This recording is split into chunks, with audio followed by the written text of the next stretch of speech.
Pool Perfect Max from Natural Chemistry is the premier weekly maintenance product for all pools. This 3-in-1 technology enhances clarity, maximizes pool program efficiency, and prevents problems. Take every pool care program to the max with Pool Perfect Max. Whether training a new employee or enhancing your own knowledge, Natural Chemistry offers a comprehensive online training program that covers everything from basic water chemistry to maximizing efficiency and troubleshooting. Visit www.ncprotraining.com today. You hit record as I was chewing the rest of this burger. It's delicious. Hold on. Just spit the shit out. Come on. Let's start. Absolutely not. That would be a waste. All right. There's people. What are they listening to? They're listening to you chew on a burger right now. But I'm about to be talking about pools. Yes, because this is the Talking Pools Podcast. The Talking Pools Podcast. And I am Rudy Stankiewicz, and I'm here with your burger eating co-host. I'm Andrea. Hello. This is Andrea, and we are here today. That is for sure. I mean, somebody listening must diagnose you. They must be analyzing you with each episode, and they can. And if you have done that, and you know what's wrong with Andrea, email us at talkingpools at gmail.com. That's right. Ooh, let's say it together from now on. Hey, you know, listeners do send in questions. We like questions. They're fun for us. From pool professionals. But every now and then, a non-pool professional sends an email as well. And when that happens, I defer it out because I don't answer pool owner questions. So I defer it out to different pool professionals that I know. Usually I'll ask them where they are. If somebody's in the area, then I'll forward it out that way and just see who wants to give them a call. So here's one that I did not. This just came in. I won't even forward it. Okay. So I'm going to read it to you. It's from blah, blah, blah at gmail.com. And it says, I have a cedar hot tub, which I bought from Northern Lights. It's my second hot tub from them. The first tub lasted 5 years, and then everything broke down at once, including the pump, filter, and heater. During that time, I had a spa, quote unquote, expert come by once a month to check the overall health of the tub. I have since found out that it is almost impossible to find competent advice. For one thing, he told me to use bromine, and I would think that that is the main culprit in the short life of my tub. Here's the thing. I have a new one. I really don't want... I haven't finished reading this thing yet. Sorry. All right. That's okay. So I have a new one. Blah, blah, blah, blah. He doesn't really say anything interesting after that. He lives in California. Whatever. It's all interesting if he's listening. It's interesting, yes, but this isn't somebody that I would refer. This is a problem customer, and you can tell I wouldn't refer it now, and I wouldn't take it when I was doing service just for the fact that his spa expert comes in quotes, and he only has them coming once a month and doesn't know what bromine is or does, apparently. He's complaining about a once-a-month service, and he says that nobody has any competent advice. This is somebody who's going to complain. This is somebody who's going to write you a bad review. And go on Google and tell you why you're wrong and Google's right. Stay away from it. When you get shit like this, or, you know, it's not uncommon. You go to somebody's house, they want to tell you how awful their last pool guy was. Guess what? When you're the last pool guy or gal, you're going to be awful too. Yep. No matter what you did. Because it's a pattern. Yes, they do it over and over again. So don't take shit like that. I mean, as a customer, just don't. Pass it by, let it go. You don't have to have everybody that calls you. Not everybody is your customer. And I get it. Sometimes for the folks that are just starting out, you kind of have to take the folks that nobody else wants in order to build your business. But once you get to a point where you can cut them loose, definitely get rid of them. It's nothing personal. It's just business. And you don't need somebody who occupies 50% of your time when you have a route of 100 customers. They're going to end up costing you time. And what is time? Money. Time is money, which leads us into the next topic. Sweet. Nice segue. I'm telling you, it's almost like we rehearsed this. We never do, though. That's crazy. We never do, because you don't know what I'm going to say. No, because I ask you and you're like, don't worry about it. I mean, I just want everybody to know that if I sound like I don't know what the hell is going on, it's because I usually don't, and that is your fault. I don't usually know either until probably within 5 minutes, either 5 minutes before we start or 5 minutes into the talk. And then it's just like, shit pops up in my head. Well, I mean, obviously I had that from earlier, but what are you going to do? So here, I want to talk about the Grinch. Okay. Who laid off pool employees before Christmas. By the hundreds. That happened to me once. And it's not just one. There are a few Grinches out there. I'm not going to name any names. We're going to have the happiest Christmas. This information I have from very, very good sources. One big company laying off 100 people. One laying off 500 people. All in between Thanksgiving and Christmas. That is a total f***ing Grinch move. Is it not? It's real shitty for people that clean the pools, because some of them rely on tips. Well, not so much. Well, some people do. Some people rely on it. Some people use it for like their Christmas money for their families and stuff. So cutting people off right before that holiday season really sucks. Well, they have this new word that they're using for it. They call it normalizing.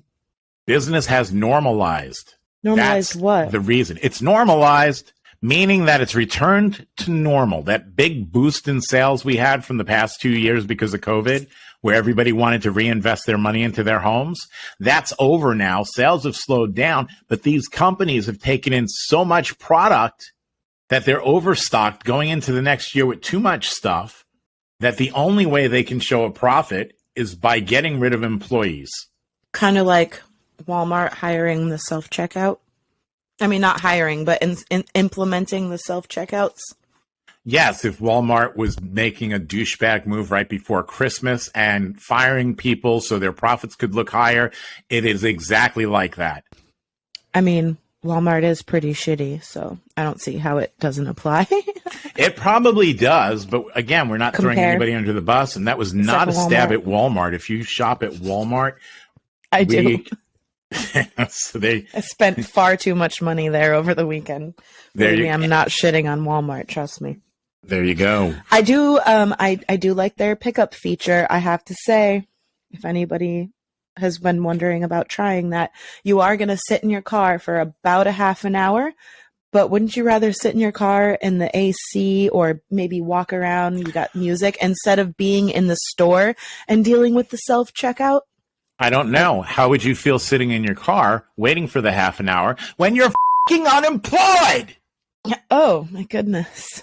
Because the company that you worked for said, get a box, get the fuck out. I don't see what would you do? I don't know why you have to yell at me. I'm not yelling at you. I'm yelling with you. I see. You're fired up. I am. You're saucy. You're spicy. You got some pepper. Extra mustard. You know, it's just a douchebag move. Yeah, to let people go right before Christmas. I mean, the reality of it is you could have fired somebody the first week of the year. You'd have the same exact impact on everything. And then at least they would have had decent holidays. But no. Right now, you have sent your employees to Goodwill and yard sales to buy gifts for their young children. I hope it's not that serious. I mean, Goodwill, you get some pretty good stuff, some pretty sweet deals. On a different note, that the stock prices fell 40 to 60% for the 4 industry giants, that none of them showed up at the International Pool and Spa show in Vegas. Ooh. They were playing hooky. I have some stock, not a lot. Well, the cost of those booths, it's insane. That's a fact. But I have every like single $25 in Hayward stock. If you look back a year at what their stock position was compared to today, every one of them has took a major drop. That's a sign of bad things coming. That sucks. That is a sign that we have normalized. But the problem is citing that we normalized things in order to get rid of people. That means you have too much shit in your warehouse. That means you over purchased in anticipation of this wave. Or you were just continuing. being a toilet paper hoarding dick. There's always that. That toilet paper hoarding dick. Yep. So Thanks a lot, asshole.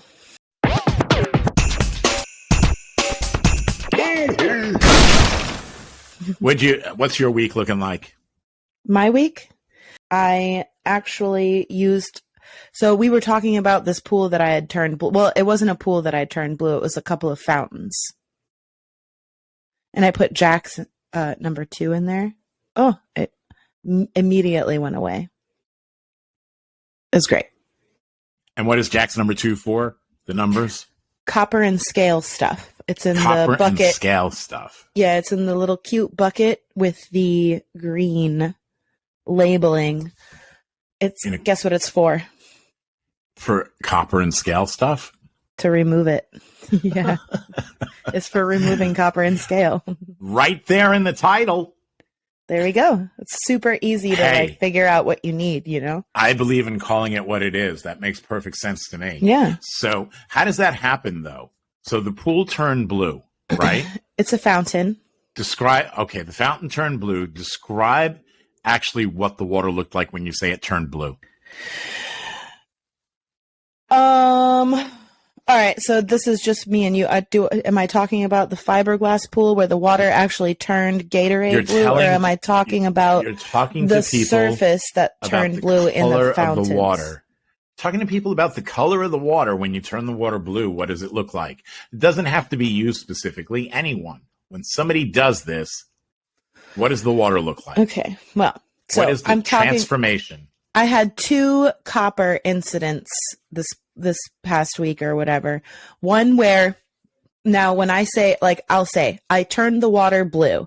I don't mean that I went like a green to clean where like the water was green, there was algae, it was cloudy, whatever, and I made it blue, because that's what we're supposed to do. We're supposed to make it blue, right? But that's not what I mean. It turned a cloudy, like a milky, like not clear. Not clear. I guess opaque would be the term. Opaque. Yeah, you can't see the drains, and in some cases, like I couldn't see the steps, like the bottom. I could see the top step, but like, you know. Would it not be a more accurate description to say that you turned the water cloudy blue? I feel like that does not cover it. I guess you could say a cloudy blue, but in my mind, when you say that, you can still see the drain. This is like blue. A completely like somebody emptied paint or something into the. But you can't see through it. So milky blue. You cannot. Because sometimes you can see the cloud spreading almost like adding cal hypo or like phosphate remover. Right. But it's literally blue. It's like Smurf blue. It's like a Gatorade. I got in trouble for using that term last week. Gatorade? Smurf blue? Yeah. Oh, well, because that's just so played out. But yet, here you are using Smurf blue. I was just trying to use something that everybody could relate to. Because it's good. It's okay for you to say, I got it. I'm trying to relate to people because that's where the joke always goes. All right, so let's talk about the process. You got there, the water was clear. What did you add to the water to make it turn Smurf blue? So in this particular instance, now I have done this. I think I've talked about this. Maybe it got edited out. Maybe it was somewhere else. I don't know. I've done this with several different, by adding several different things. So this particular, to answer your question, it was bicarb. I added bicarb and it turned blue. Now, the more common way that I have done this, I've actually done this several times by adding liquid chlorine. Okay. And then also it happened one time now, not to me personally, it happened to be my pool, but it was someone who was a manager, and I'm using finger quotes like Dr. Evil, manager, went and put fresh water from a hose into a spa, and it turned it milky Gatorade cloudy blue. All right, let's start with the first one. Bicarb. Bicarb. Okay. So when copper is in water, it exists in water as hexaaquacopper. That's 1 copper ion and 6 water molecules. That's my band name. That's going to be my next band name. I may have some better ones coming up. So that's 1 copper ion and 6 water molecules. Okay.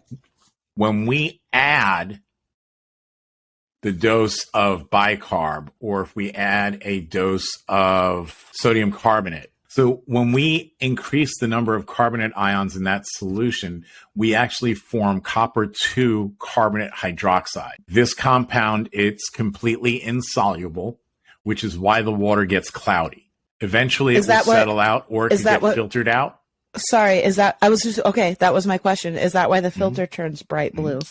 Yes, because you can filter it out because it's insoluble. It's no longer soluble. You've pulled the copper out of solution and made something insoluble. And that's why the filter looks like it got coated in blue Fun Dip.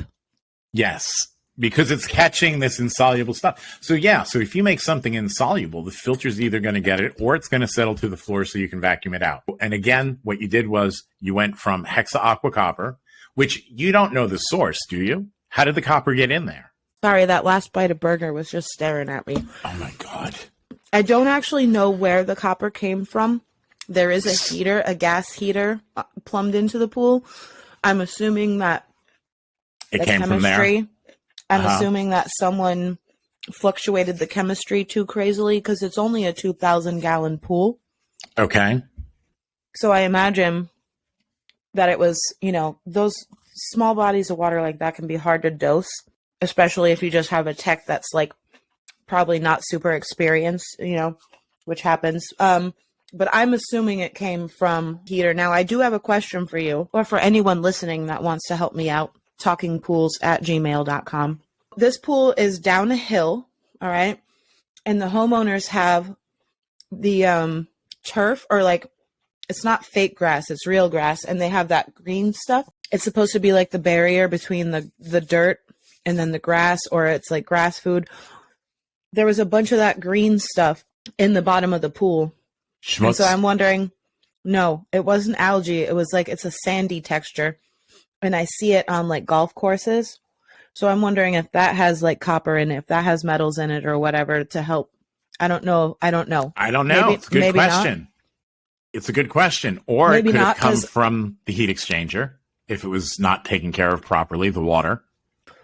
But wouldn't how much copper is going to come from a heat exchanger? Like, you would be surprised. Have you seen the size of a heat exchanger? I would be surprised. No, I actually haven't. They're huge. Really? It's the entire width and length of the heater. Oh, okay. Another possibility is they actually just added the copper to the water intentionally. I understand that that's always a possibility, and I'm not saying no 100%. I'm saying no 99%.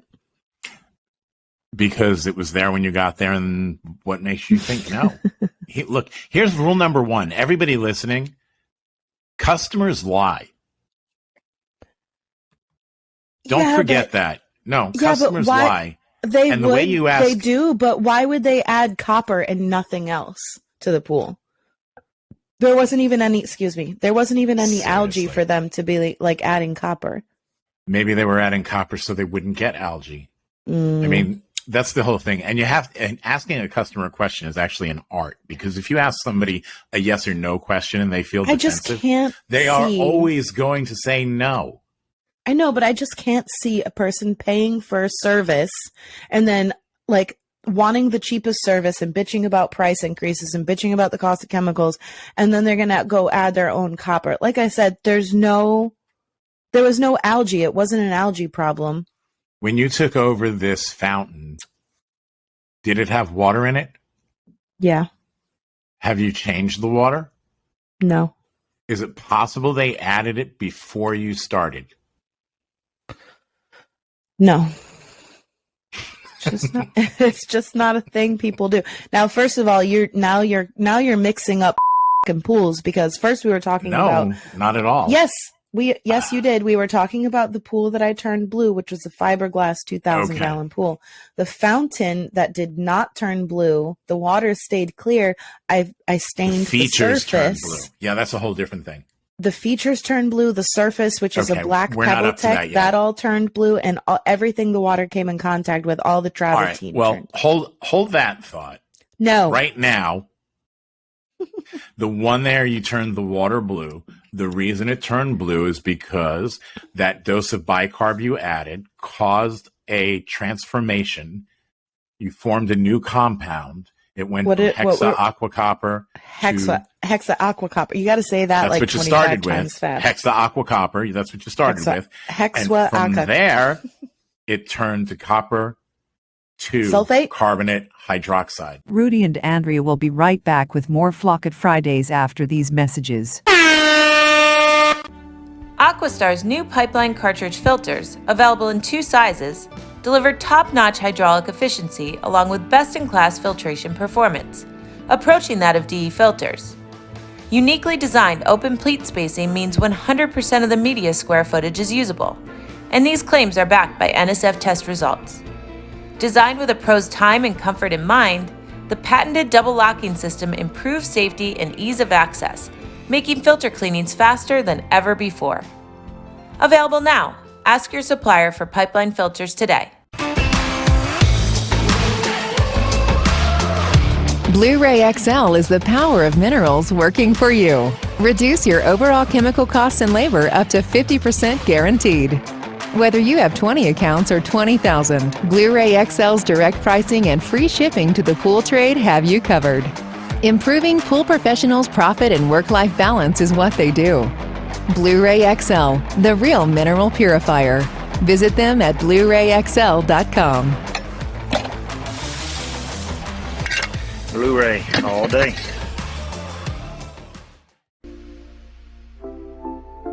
Pool Magazine is the hottest new publication for the pool and spa industry, featuring up-to-the-minute news on what's happening in the pool world in a fresh new stylized format with our mobile-friendly app. Pool Magazine is the app for keeping your fingers on the pulse of the pool industry. You'll find featured news, editorials, podcasts, videos, and more on the Pool Magazine app. Download on Google Play and the App Store. Go back to the hexa-aquacopper. Hexa-aquacopper. Hexa-aquacopper. Again, that sounds like a character in the Goonies. Hey, you guys! No, that would be Sloth. I'm talking about Chester Copperpot and his cousin Hexa-aquacopper. So, 1 copper ion, 6 molecules of water. If you were to add a dose of muriatic acid when it hits water dissociates into hydrogen and chloride because it's HCl. Wait, right? I'm sorry. I was distracted. Can you say that again? When you add muriatic acid to the water, let's say you went here and the total alkalinity was actually high. So you decided you'd add a dose of muriatic acid. Muriatic acid is hydrochloric acid. So the formula for muriatic acid is HCl. When the HCl hits the water, it dissociates into both hydrogen, which we know lowers the pH, right? Because pH is the measurement of hydrogen activity. Potens hydrogen. Measured in the reverse. Yeah. And then we also get from the HCl is chloride. So when you add that dose of acid, the chloride from the muriatic acid can actually displace the water molecules around the copper ion.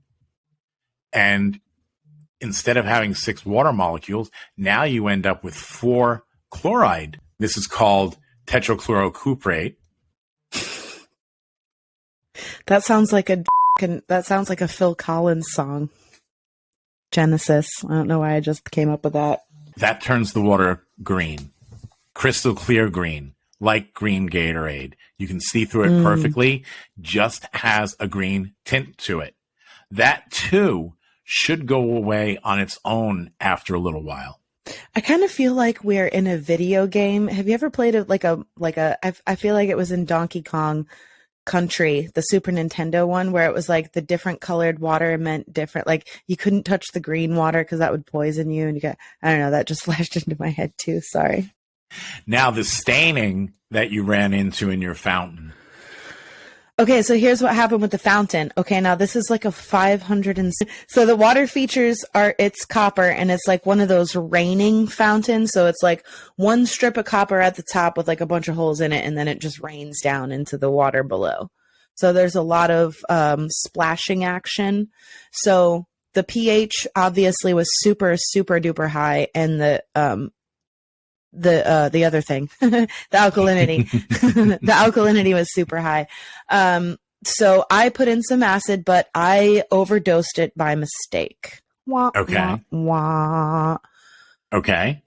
So I come back 2 days later. That was on like a Monday, or it was a Wednesday. And then I came back whatever day I do it Monday, Wednesday, Friday. Anyway, it was totally blue. Everything that the water touches. So, and it's all travertine. It's like marble and like, or not marble, but coral. So basically, like I said, everything that the water touched. So everywhere that rain curtain splashed, up on the back, up on the sides, on the coping, even on the little sculpture that's in the center there, like everything is blue. Now the customer hasn't said anything, knock on wood, thank, Buddha, Jesus, God, whoever. So yeah, so they haven't said anything, but and then the other fountain I did it to, actually I did not accidentally drop the pH. Somehow the pH and the alkalinity shot way up. Now that one also has the copper water features. That one came from the high pH and high alkalinity. I don't know where that all came from. Okay. But it was the same exact thing that happened with the fountain, that I overdosed the pH. Everywhere the water came in contact, all the splashing, if the water like pooled up and like, cause there's like spillovers, everything was blue. Okay. It worked. Like I made it into a little bit of a paste, and Right. I rubbed it on there, and it came off immediately. The blue was completely gone. Okay.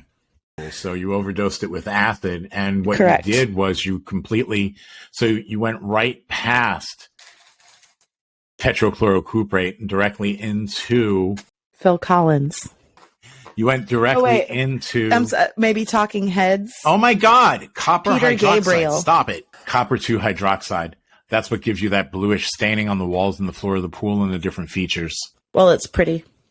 It is pretty, but it's usually blotchy staining, so not so pretty. This one happened to be a spillover wall. Sorry. A spillover wall, so where the water touched, it was just completely blue. All the little coral notches and stuff. When you have a pool and it has a copper level and you broadcast Cal Hypo, it turns black. You get these black blotchy stains on the wall and floor of the pool. This is not a dissociation reaction. It's a degradation reaction. It's different from plating. So it's different from like if you have the black staining from like low alkalinity. You're turning what you have, you're taking that copper, hexaaqua copper, and you're going through a few different transformations, but ultimately you're ending up with cupric oxide, which is also insoluble, which settles out on the walls and floor of the pool, leaving you with that black blotchy staining. That too should go away on its own after a little while. Maybe 10 to 12 hours. We have shown how you can expedite that, get rid of it in about 2 minutes. We're not talking about the same thing. What? We're talking about copper problems. I know, but what are you talking about? I'm talking about is different. The black blotchy stains you get when you add calcium hypochlorite or any large dose of chlorine when you have a copper level normally do go away by themselves after several hours. However, you can expedite that by adding just enough aluminum sulfate, just a sprinkle, just enough to cover it. And it will go away in about 1 to 2 minutes. So what I've been recommending, and cupric oxide is CuO, if anybody needs the formula for that. But that was what we've the been most unscientific dose I've ever heard in my life. The formula? Yeah, CuO. Just a sprinkle. That's it. No, Just a sprinkle. Yeah. Well, it is just a sprinkle. You want to add just enough to cover it. We're not looking to flock the pool. You don't want to, it's not a green to clean where we need to add an exorbitant amount. And I don't know how big your stain is. So I really can't tell you how much. You add, it takes a minute to dissolve. You just sprinkle. Dude, go to your Calm supermarket. down. Take a breath. Go to your supermarket and purchase the stupid little thing of alum from the spice aisle, McCormick's. That's enough for most stains. It's like 2 ounces. Yep. Oh. You don't need much. You just need a sprinkle. But because... That's an industry term. Because of the... aluminum is more reactive than copper, so by adding the aluminum sulfate, it displaces the copper, and that then lifts out the stain. Do you have to vacuum to waste after that? Or can you just brush it? Okay. No, you should be able to just brush it. It should be fine. It depends on how much you had to add. Where does the stain Obviously, go? It goes away. The copper is still in the water. Does it show up in your neighbor's pool? With any of these things, it could. With any of these things, you should add some type of sequestering agent, stain preventative, chelating agent afterwards to control the copper in the water, so that way you are less likely to run into these issues again. If there's copper in the water and you're not using a copper algaecide, then it shouldn't be there. We want to get rid of it entirely. If you're using a copper algaecide on a regular basis, then you need to take a look at how much you have in there. There's a good chance that you just overdosed it. Most people don't check their copper level. They just add copper algaecide and go on about their life. Do. That's wrong. It's irresponsible dosing. Or you got builders with their copper water features and their rain, making it high pH, making the conditions ideal for that. Hello, builders. You're listening to me. It is a possibility, but... Because the customer goes, ooh, I want copper, and I want it to cascade into the pool. And then nobody stops and goes, that might be a problem for someone down the road. Or maybe they do, and they don't give a shit about who it affects. Like me. And there you have it. Andrea has a bone to pick with builders who install copper features. That's right. She would like to say... And not just copper features, but also like... Stop it. These stupid shear descents. Like, make sure you dial that shit in so it just like kind of poops into the water and doesn't make a whole fucking spa out of it. Poops Bloop. Into the water. No, I said bloops. Okay, bloop. gotcha. You have to do it high pitched, otherwise it doesn't work. Okay. So... You're not going to do it. No, I'm not going to do it. Copper cyanurate. What's that? That is when everything turns purple. Yes! I've Blotchy done that. Purple staining. I did that one time and I didn't know what it was. And then years later, like last year, I was like, oh shit, that was copper cyanurate. Why does it happen? High copper and high cyanuric acid. Okay, very good. Copper cyanurate. It forms a new compound. It's metal complexation.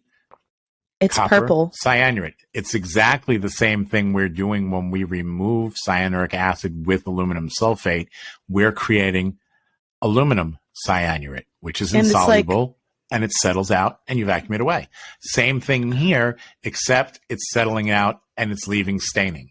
And it's purple. It kind of is like crystallizes on the surface. I had it happen in an acrylic. It was in an acrylic spa that I had it happen in. Excuse me, and it was like sorry, almost like chalky, like crusty. It was like a little bit of a crustiness. If you look at it under a microscope, it looks like little amethyst crystals. Oh, I wish I had done that. I didn't even know what it was at the time. Like I said, it was very recently that I was thinking about it, and I was like, oh, I have had that happen one time before. I've never turned anything red. Back in the day, we used to call it purple haze.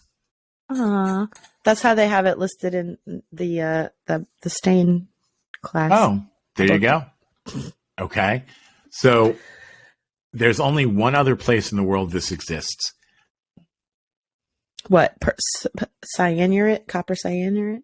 Yeah. Is it the cyanurate. desert in Egypt or something It like is that? not the desert in Egypt. Do you remember how cyanuric acid is made? From PP?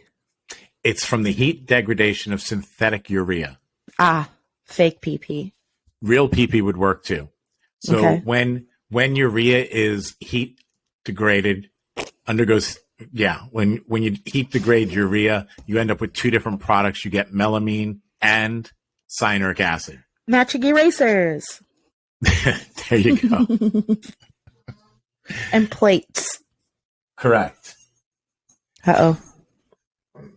So you get magic Melamine? eraser. Yes. So hold on a second. No. Okay. So you get two different things. You get melamine and cyanuric acid. Cyanuric acid, we put into the water. If you have too high of a level and too high of a copper level, you get this new compound, copper cyanurate, that we discussed. A few years ago,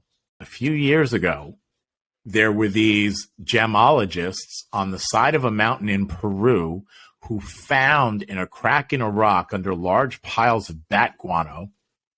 Guano. It's bat poop. That is bat poop. What they found was You cannot put these that on a cracker. tiny purple crystals, which they named joanamite. Aw, she must have been so excited.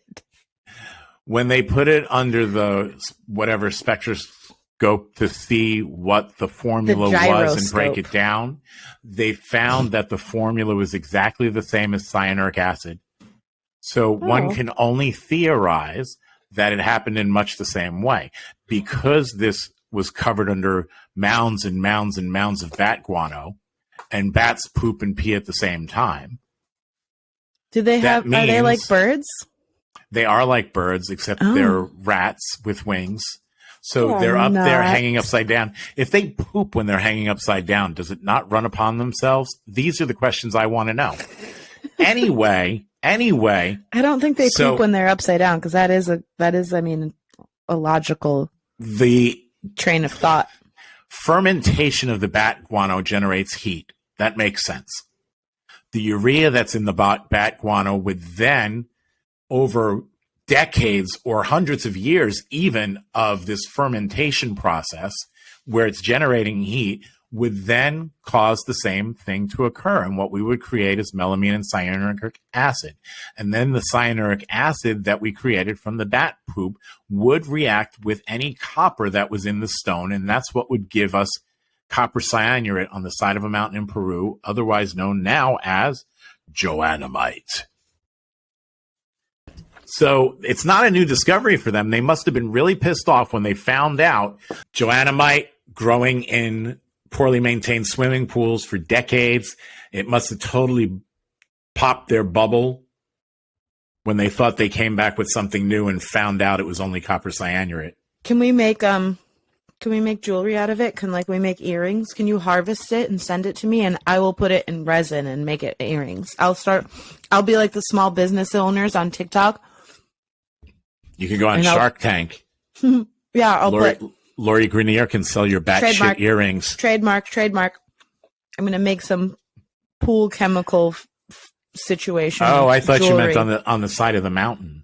You were going to sell batshit earrings. No, if somebody has copper cyanurate in the pool, scrape it out and send it to me, and I'll make a necklace out of it. For your wife, Gotcha. She'll love it. So you are not looking to make earrings out of batshit. You're just plain old batshit crazy all on your own. That's right. Thanks to everybody for listening. We have fun doing this.